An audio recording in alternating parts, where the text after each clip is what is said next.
En el capítulo anterior veíamos a uno de los peores mundiales de la historia, con la menor cantidad de goles en cuanto al promedio y a su vez una final que se definía con pura polémica y dejaba a la Argentina en las puertas de su tercera Copa del Mundo. La Copa del Mundo se disputaba por primera vez en un país donde prácticamente no se practicaba el fútbol y donde le cortarán las piernas al mejor de todos los tiempos. Bienvenidos a los secretos del Mundial de Estados Unidos 1994. El 25 de diciembre de 1991 era el fin de la Guerra Fría. Ese día, 11 de las 15 repúblicas que formaban parte de la Unión de Repúblicas Socialistas Soviéticas se reunieron para anunciar que se declaraban naciones independientes. En Yugoslavia, mientras tanto, las naciones que integraban parte del Estado yugoslavo se encontraban en guerra en busca de la independencia en lo que se conoció como la Guerra de los Balcanes, que duraría hasta el 2001. En 1992 Checoslovaquia también se dividió en dos naciones, mientras que Alemania, al contrario, se reunificaba luego de la caída del muro de Berlín. En síntesis, Europa estaba sufriendo una de las últimas transformaciones políticas en toda su historia. Como vimos en los secretos del Mundial de México 1986, que iba a organizar en primera medida Colombia, Estados Unidos se había postulado, pero como no llegaba a alcanzar los votos,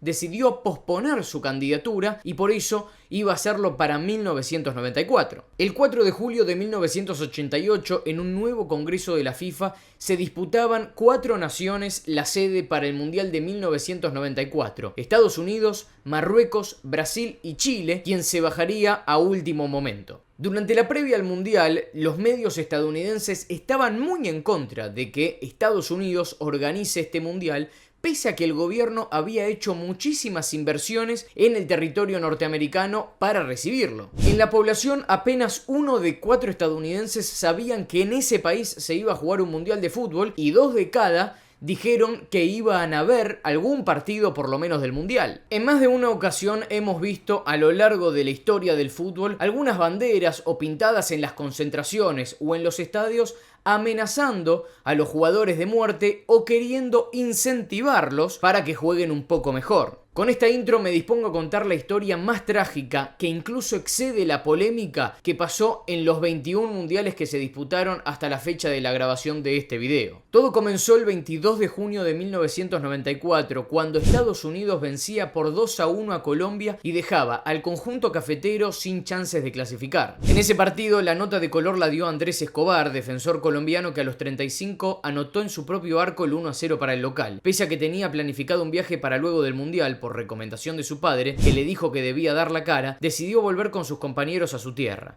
Allí pasarían un par de días para luego realizar el viaje que tenía programado, pero el 2 de julio todo cambiaría. Según contaron allegados al jugador en aquel entonces, Andrés estuvo varios días en su casa encerrado pensando en el gol en contra, pese que ante sus familiares y ante el pueblo colombiano luego, por medio de una nota en el diario El Tiempo, había declarado: "La vida no termina aquí". El 2 de julio, luego de varias insistencias, salió con su amigo Jairo Galeano a una discoteca de Medellín y luego de un rato decidió retirarse del lugar, a pesar de que había 2 hombres que lo estaban hostigando y lo perseguían por aquel autogol. Estando ya fuera de la discoteca, dispuesto a irse en su auto con una señorita que lo acompañaba, los hombres lo siguieron hostigando y repetían la frase: "Usted no sabe con quién se está metiendo", hasta que uno de ellos le disparó 6 veces a quemarropa. A los pocos minutos, mientras lo llevaban al hospital, Andrés Escobar falleció producto de los disparos. Según investigaciones posteriores, aunque nunca hubo una confirmación al 100%, se cree que la muerte fue por parte del cartel de Cali, que en ese momento estaba enfrentado en una guerra narco con el cartel de Medellín. Según se sabe, el gol de Andrés Escobar no solo significó la eliminación de Colombia, sino una pérdida millonaria de dinero para varios miembros importantes del cartel de Cali, que no aceptaron lo que pasó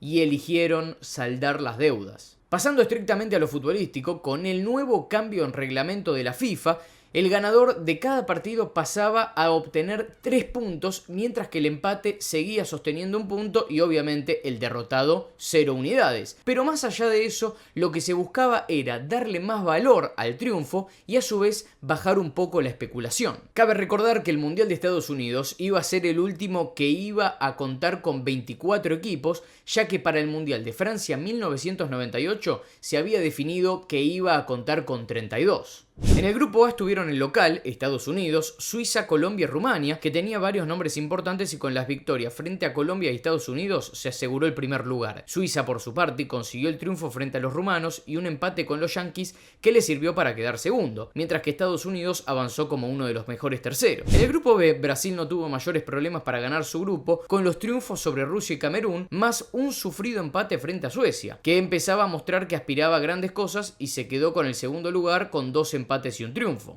En el grupo C estuvieron el campeón, Alemania, junto a España, Bolivia y Corea del Sur, donde los europeos dominaron cómodamente y avanzaron a los octavos de final, los germanos con 7 y los ibéricos con 5 puntos. En el grupo D, Argentina, Nigeria y Bulgaria, con 6 puntos cada uno, lograron avanzar dejando sin puntos ni goles a favor a Grecia. El grupo E fue el más parejo de la competencia, con México, Irlanda, Italia y Noruega sumando 4 puntos cada uno y dejando afuera a los nórdicos, que solo anotaron un gol. En el grupo F, Países Bajos, Arabia Saudita y Bélgica ganaron 2 de los 3 partidos cada uno y avanzaron de ronda, eliminando a Marruecos, que no sumó puntos. Argentina llegaba como uno de los máximos favoritos en Estados Unidos, que venía de ser campeón de América por duplicado, subcampeón del mundo en Italia 90 y contaba con Maradona y Canigia, 2 de los mejores jugadores del mundo. En el debut le tocó enfrentar al debutante Grecia, contra el que no tuvo piedad, con 3 goles de Batistuta y uno de Maradona, que sería el último suyo en mundiales, y venció de esta forma 4-0 casi sin despeinarse. En la segunda fecha llegaría Nigeria, otro debutante, que a los 8 minutos sorprendió y ya ganaba 1-0. Pero Argentina lo empató rápidamente tras un tiro libre de Batistuta, que el arquero dio rebote y Canigia empujaba sin oposición a los 21. Apenas 7 minutos más tarde, tiro libre para Argentina, y mientras Diego acomodaba, el pájaro se la pidió a gritos y el 10 lo habilitó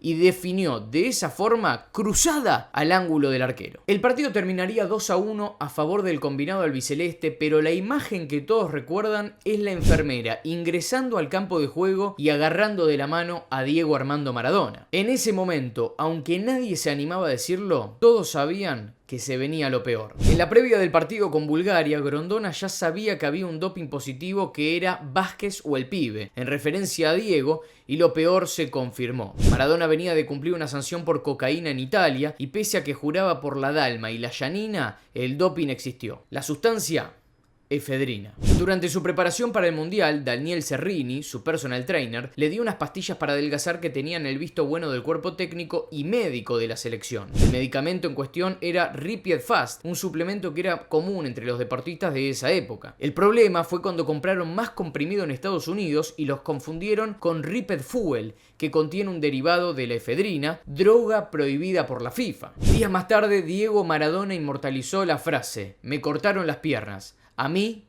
a mi familia y a los que estaban al lado mío". Eso no solo significaba que la Argentina dejaba de tener al 10, sino también un duro golpe para el resto de los jugadores argentinos. Frente a Bulgaria no se hizo un buen partido y el 2-0 en contra mandó al equipo de Basile a quedar como tercero del grupo. En octavos tocó enfrentar a Rumania, que tenía un gran equipo y superó a un conjunto argentino que no logró sobreponerse al golpe que significó el doping de Diego, para caer 3-2 y despedirse rápidamente del Mundial. En octavos, Suecia no tuvo mayores complicaciones para eliminar a Arabia Saudita y convertirse en rival de Rumania. Países Bajos venció 2-0 a Irlanda y en los cuartos se enfrentó a Brasil, que con gol de Bebeto pudo derrotar por 1-0 a Estados Unidos en un partido que le costó muchísimo. Bulgaria, que venía de dar la sorpresa frente a Argentina, igualó 1-1 con México y terminó venciendo los penales, mientras que en la siguiente ronda se enfrentó a Alemania, que pasó sin problemas a Bélgica por 3-2. España goleó 3-0 a Suiza y enfrentó a Italia, que estuvo a punto de ser eliminada por Nigeria, pero ganó en tiempo suplementario. Brasil jugó uno de los mejores encuentros frente a Países Bajos y terminó ganando por 3-2 para avanzar a las semifinales. Allí se vería las caras con Suecia,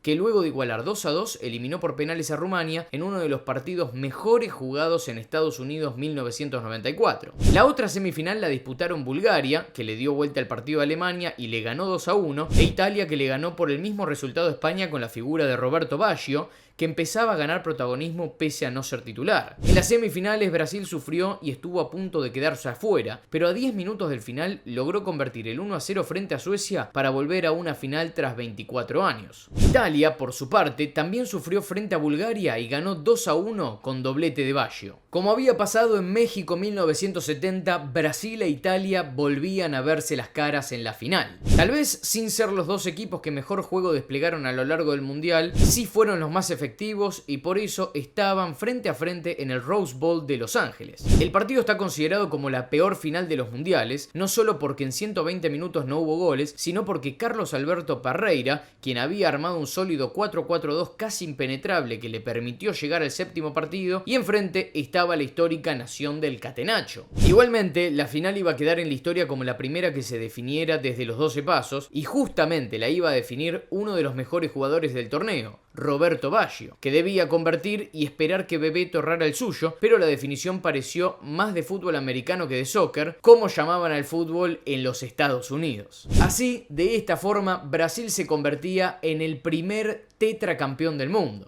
Los goleadores del torneo fueron Hristo Stoichkov de Bulgaria y Oleg Salenko de Rusia con 6 goles cada uno, mientras que el delantero búlgaro se llevó el Balón de Oro como mejor jugador del torneo, luego de ser clave para su selección con goles muy importantes. En el próximo capítulo de Los Secretos de los Mundiales veremos el primero con 32 selecciones, que es un formato que perdura hasta Qatar 2022, un jugador récord y una selección debutante y con pocos años de vida que sorprendió a propios y extraños. Eso lo veremos en el próximo capítulo, en Los Secretos del Mundial de Francia 1998.